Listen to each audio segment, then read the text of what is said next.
Part 1. Introducing building element. Horizontal coverings separating stories are called floors. The highest floor of a building is called the roof, and moisture insulation details are among its most important features. The layers that make up the roof include the structural part of the roof, the floor covering of the roof, and the ceiling covering.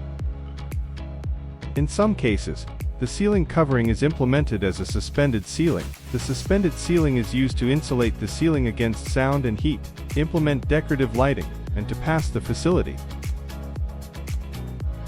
Part 2. Implementing details.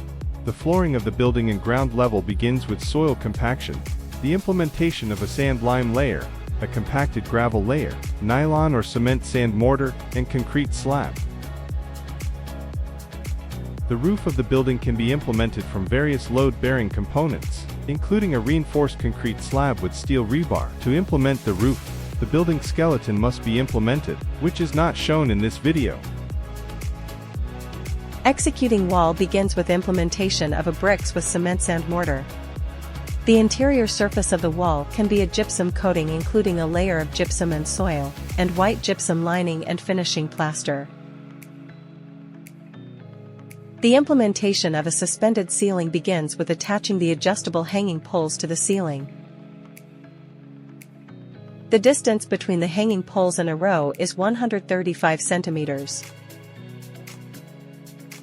To support the first row of aluminum plates, the so-called DAMPA, a steel angle measuring 30 by 30 by 3 millimeters is installed at the appropriate height and a wall groove of 1.5 centimeters wide is implemented under it.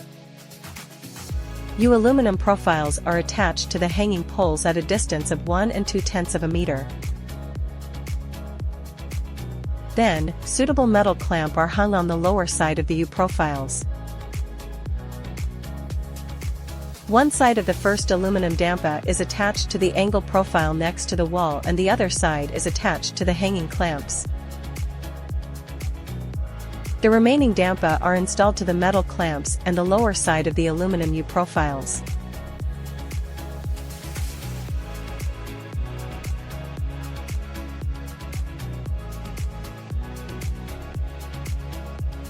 Part 3. Constituent materials.